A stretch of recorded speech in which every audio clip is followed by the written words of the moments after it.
Good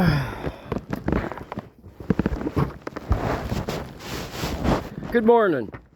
I'm trying something slightly different.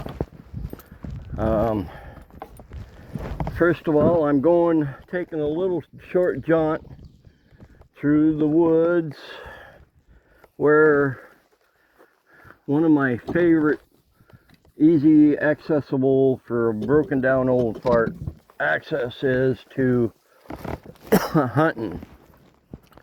Now, my objective is to go into a trail cam, and of course, I don't know if you can tell this. Yeah, I got a controversial red bag, but rest assured, with my poor eyesight, I don't misplace something bright red. But anyway, this is the exact spot I harvested a buck last year with archery equipment, and it's also where I got my spring turkey. So exactly the same blind location, exact same camera at a different angle. Just time to probably refresh the batteries, clean it up, and pull SD cards out of it just to see if we got anything. And I thought as long as I was walking, I would try to relate to you why I still, even at my pace, still enjoy turkey hunting season. And as I'm stopping here, I'm looking to see what vegetation that might be edible is popping up. One that I know that is ahead of us, and I'll take a minute to show you what it is and how it's located. But currently I'm looking for a very seasonal edible called the fiddlehead. And I mean seasonable because there's a short period of time that they're really palatable. As a matter of fact, if you don't know what a fiddlehead is, it is the spring start to this guy right here, which is nothing more than a fern. Regular hardwood forest fern. And a few of them have been harvested lately. I just thought I'd see, as long as I was going in, if there was some of them. The other right there is even a wild strawberry plant. I don't know if you can see it. I'm going to try to see if you can see it, but it's right at the base of my walking stick. And one of them that should be coming in really hard and heavy by now is the morel mushroom. Now, the morel mushroom does require warm weather and really needs a good 24-hour soaking warm rain. We finally got some warm weather. This is a black cap right here. It's a young one, probably will never bear fruit, but it's a black cap, which is basically a wild raspberry. But no, I thought I would try to, based on telling up the creek a story that was intended originally to be a lesson of mistakes that I had made in my hunting past, that turned out to, for whatever reason, turned out to actually instill a little jealousy that he hadn't experienced it with me. So I'm going to do my best to describe why by describing the first morning I walked into this spot this spring. Now, first of all, even by the time I got to this point, I knew where the toms were because I watched them or was in here at the time they roosted. So I knew the turkeys was here. The turkeys in this location is on a full section of state land surrounded by private individuals who somehow the turkeys are actually patternable in here. So when I went in that morning, I didn't even bother to take a call. So about the time I'm about where I am now, the first pat Pat was drumming his little love song within my earshot. And from that point on, I kept hearing him beat his little love song about every and it might not have been the same one, but nonetheless, beating his love song. Now, if you ain't familiar with the term Pat, it is short, locally referred to as a partridge. Now, Pat equal partridge in itself is kind of confusing, because the bird in question isn't even a partridge at all. It's actually a ruffed grouse. And there's something, at least in me, that makes it special to know that hearing that may lead to somewhat still an opportunistic ability to take one or two home as what I call affectionately cat meat. But at this time it was stark enough yet that the turkeys weren't leaving the perch and weren't even talking. And as you might notice as I'm walking along, that I still don't like the idea, no matter how bad a shape I'm in, of sitting at the truck to hunt from a seat. I hunt from a seat, but I like the geese get a little separation. I'm still close enough at every point. I can hear traffic. As a matter of fact, the local fire department station is close enough that every time that one emergency happens, I hear it go up too. Not the same as wilderness. Oh, what do I got here? Now, like I was saying, morels haven't been very active, and last week was one of the local festivals celebrating that. Yet,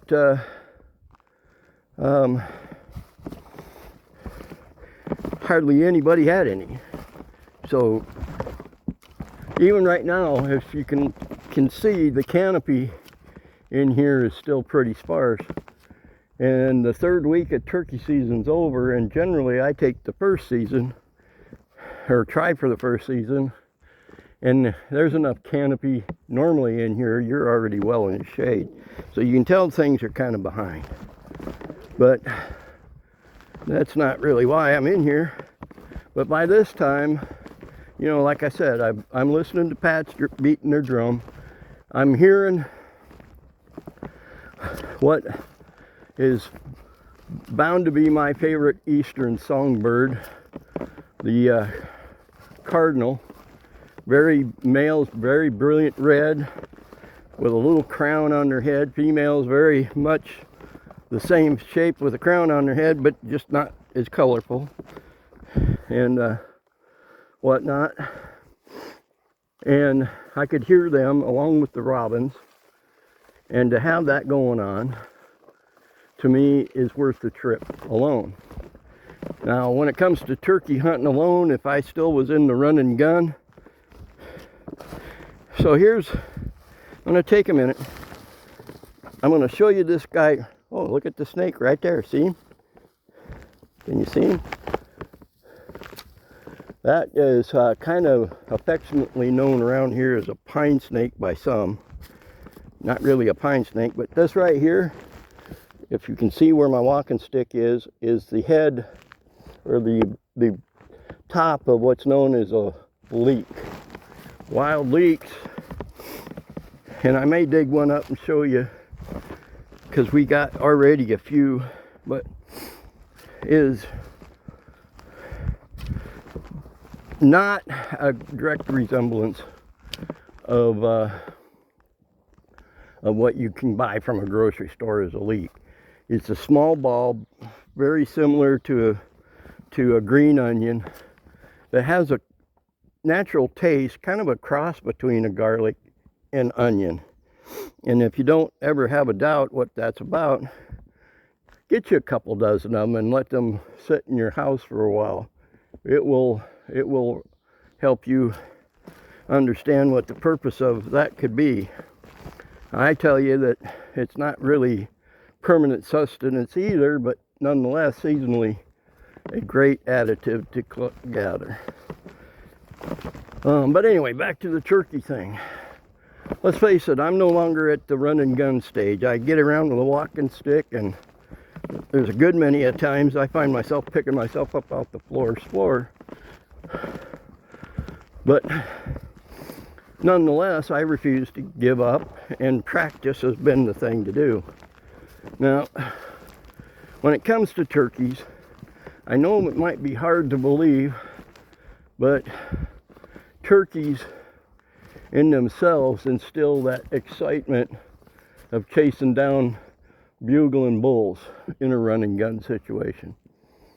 The excitement of the turkey gobbling back at you, and the potential that it may or may not come in, and if something changes you can get up and run, still adds that excitement of getting out and going. And like I've already said, this year I didn't even bring a call. I know last year 3 times a day during deer season I had turkeys coming by my pop-up so close I could reach out and, well, so close that their feathers was actually rubbing up against it, but so close if I'd have been fast enough I could have grabbed them by the neck that close. So I made up my mind that I was going to come in here and just sit quiet and enjoy those sounds, reminisce about old times a little bit, and pay homage to my father, who always from the time I was 3 years old had time to take me with him. It's a simple little ceremony I do. He's probably the foundation also of my nicknaming everybody, because we started calling each other by a nickname, and I'll repeat it here in a minute. Nickname based off a silly Frigidaire refrigerator commercial back in the early 70s, in which the main characters for every step of the way would end their little segment with several acknowledgments. Hey, this is capable of doing this. Ain't this right, Petey? Now, Petey eventually rose into, I called my dad Pete, and he just referred to me as Repeat. But our thing was always a cough drop, or code cough drop, which meant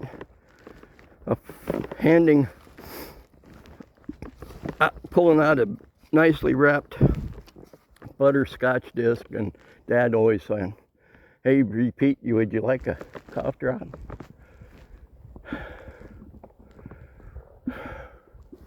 Now,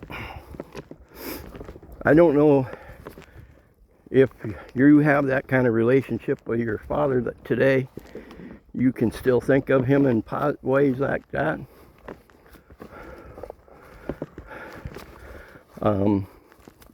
But I do. He always had time for me. And ultimately, as he got more unable to do things for himself, I was always there to make sure he got there. Every year, rain or shine, I made it to him where he was living within the state of Wyoming now to do a late season whitetail hunt with him every year. And despite the fact that most of the time that meant sitting in a pickup, he always left me the ability that if I had to pull a sneak on something, he'd just say, "Okay, son, go. I'll see you soon."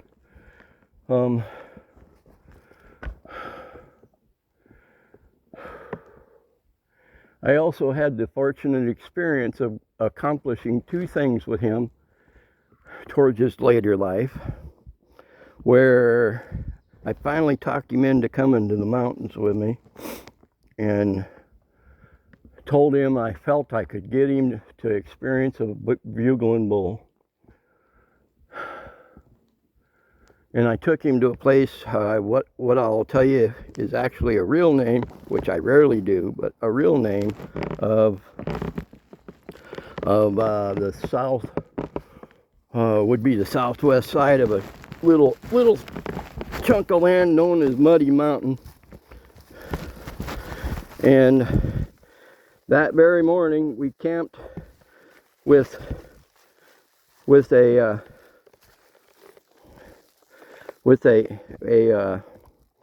van, and that morning by morning elk were already bugling, and I got outside, just outside the van, and I let out a couple cow calls, and the bull came out in the edge of that clearing, which was a clear cut.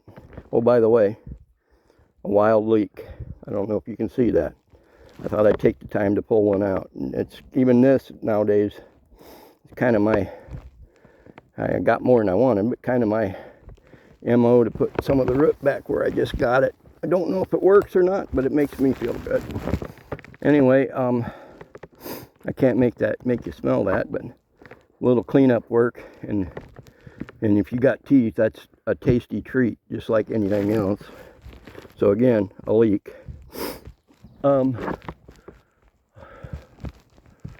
And you never seen an old man so excited as his life when that bull reached back. And you know you got a decent bull that when it kicks its head back and bugles, the tip of his antler almost touches the front of his hip bone.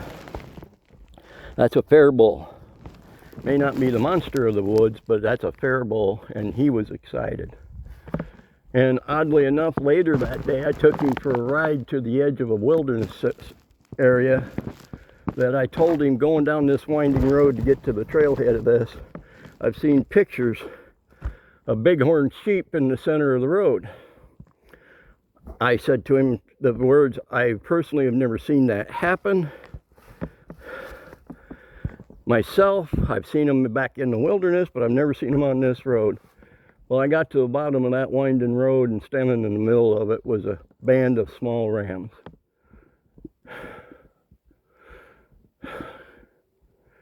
I'm not anywhere near that spot right now, but that's where my father asked me to spread him, was where that bull elk was at.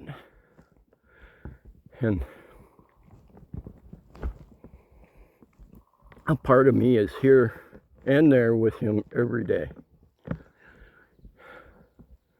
And if that's not a good enough reason to be out turkey hunting, to listen to all the beautiful things that Mother Nature gives us, I can't think of another reason why.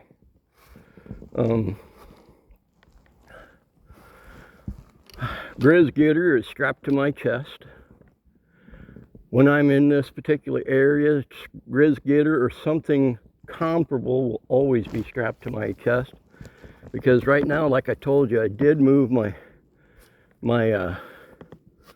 current cam, and it might take me a minute to spot it because of where I'm at. But at least twice a week last year, there was approximately a 250-pound sow in here all the time, and would show up on at least my cam twice a week. Just up the road on some of the private land, that guy had pictures of what could be not much more than a yearling that I never saw the sow with, which leads me to believe if that sow is still kicking the area, she could very well have cubs. The idea for me to not be wrapping Grizz Getter or carrying it or something similar is just dumb. You know, every time I've been face to face to one here that's been a friendly interaction doesn't mean it'll always be a friendly interaction. And as long as I'm taking a minute to talk about friendly interactions,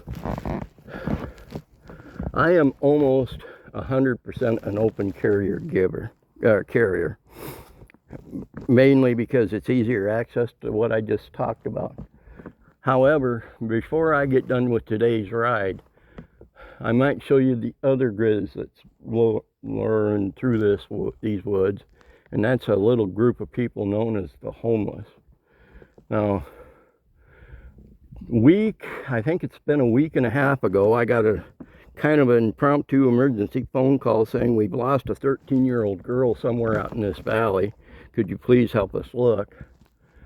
And anybody that knows me, I was on old number 7 in a heartbeat and strapping and calling parents to find out what information they last had, and that the information I had was do not resuscitate, and the Forest Sheriff's Department found X evidence of her at such and such spot, so that I knew at least minimally that that's where they were starting from. So I started making a perimeter run out around them.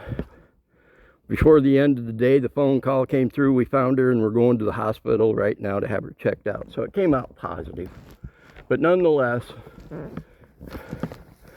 in just the last year alone, twice I've de-escalated 2 different, what could only be referred to as a domestic situation, and I never had to pull it in any way, shape, or form. I just was there, and I was able to safely remove one party away from the other party to keep anything more to escalate.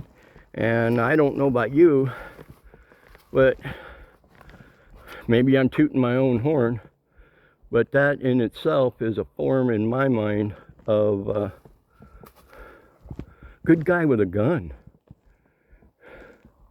Rest assured, if I'd have tried that same thing packing concealed, it could have been a completely different situation. Now, the first thing that somebody said, well, packing open carry leaves you vulnerable, and in some cases that could be true. But Grizzgitter and I have a couple of safety secrets, whether by design or by accident.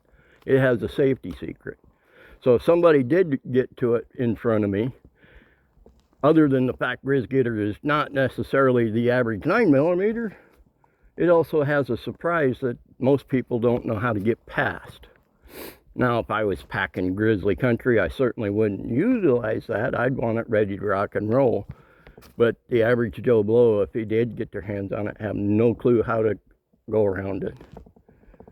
And for those that has a Magnum Research type of Ruger Super Blackhawk type of platform, they may know exactly what I'm talking about. But nonetheless, it's something that others don't understand. As a matter of fact, I don't know if you can see it right before me. You can see a sugar maple about dead center with a little sapling in front of it. That's where that whitetail and the turkey came from.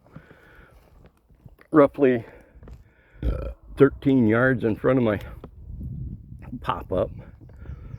And I'm trying this just to see, one, if it's going to work out right, where you can hear me and see half of what I am by just sliding this thing in my pocket and propping it up.